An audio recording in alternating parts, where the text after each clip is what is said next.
Hi, and welcome to another edition of Better Minneapolis. I'm Terry White. If you like what we're doing here, please consider becoming a subscriber, and preferably a paid subscriber. It helps keep things going. Today's episode is called How Republicans Could Win Statewide in Minnesota and Why They Won't. The tragedy unfolding in Minnesota as a result of overzealous immigration enforcement has, for now, strengthened the Democratic Party.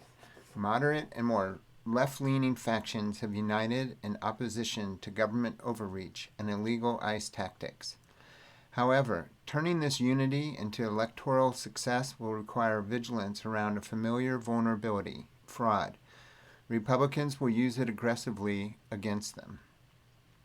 Unity around how to confront and prevent fraud would improve Democrats' chances in the midterm elections and strengthen the state overall.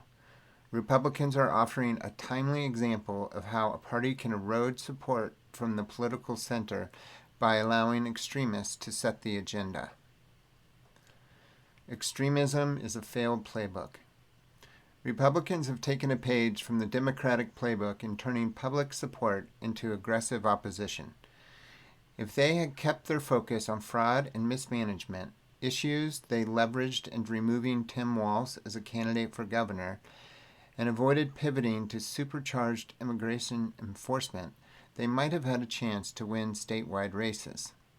Instead, Republicans failed to understand that many people who hold racist beliefs do not want to be seen as racist.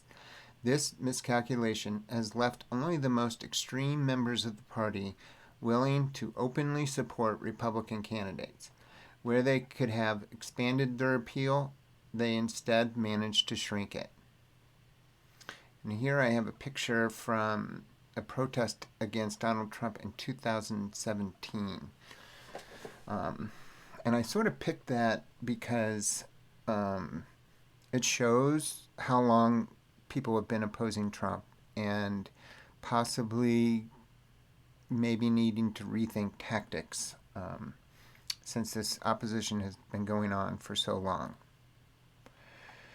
There is a lesson here for Democratic leadership. What Republicans have engaged in is a kind of political self-immolation, allowing the loudest, most extreme, and most aggressive voices in the party to set policy and direction.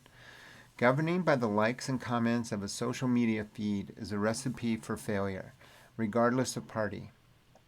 Now is the moment for Democrats to attract voters who have abandoned the party in the past. If they can demonstrate a willingness to clean up government, curb wasteful overspending, and put common sense oversight of social programs in place, Democrats owe it to the families of Renee Good and Alex Preedy to keep MAGA-style Republicans out of office and prevent them from enacting policies that are undermining the economic, social, and political foundations of our state and country. To succeed, Democrats must expand their base, and that requires stepping back from condescending virtue signaling and focusing instead on programs and policies that demonstrate practical, competent governance. Operation Metro Surge has been a disaster on multiple levels. It has shown the country and even the world the worst impulses of the Republican Party. It has revealed the extent to which Republicans are willing to disregard the Constitution, the law, and the long-standing democratic norms. Resistance from Minnesotans appeared to catch them off guard, and the response was increased brutality. Trump's memes, along with those of his right-wing influencers, have laid bare the depth of their racism, whether further proof was needed or not. This will not fade away. The midterms will be the first real opportunity for Democrats to reject it. They cannot afford to hand momentum back to Republicans, which could easily happen once federal agents withdraw from the state. Holding on to the high ground. If Democrats want to maintain the moral high ground they currently occupy, they must be consistent in demanding accountability and transparency in social programs. Consider the findings from the recent review of claims in high-risk social programs administered by the Department of Human Services. The Star Tribune reported 90% of claims that Medicaid-funded autism intervention providers billed the state for over a 4-year period veered from acceptable standards. That level of fraud or incompetence cannot be ignored.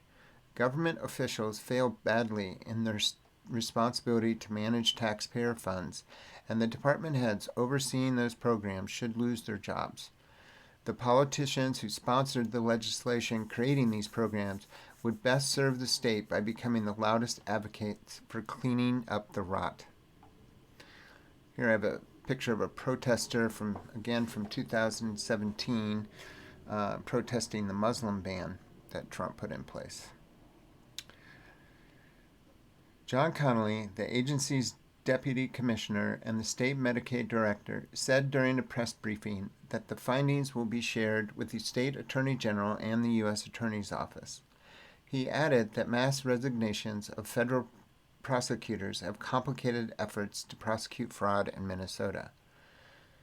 The Star Tribune further reports, the report excludes the names of providers but identifies the types of programs vulnerable to what it calls an egregious pattern of irregular claims. Connolly said these range from billing for services that are not clinically justified to documentation that is nonsensical. The programs that stood out include autism intervention, non-emergency medical transportation, and housing stabilization services. The state shut down the housing stabilization program in October amid allegations of widespread fraud. Connolly said it could take years for the state to reimagine its social service programs in ways that prevent further wrongdoing, an issue that is expected to be a major focus of the upcoming legislative session. Years of cleanup. Democrats could easily misread their current level of public support and fumble the moment. Most people oppose detaining individuals simply because of the color of their skin. They also oppose overcrowded detention facilities that bear an unsettling resemblance to concentration camps. People want warrants and strong protections for the First, Second, and Fourth Amendments.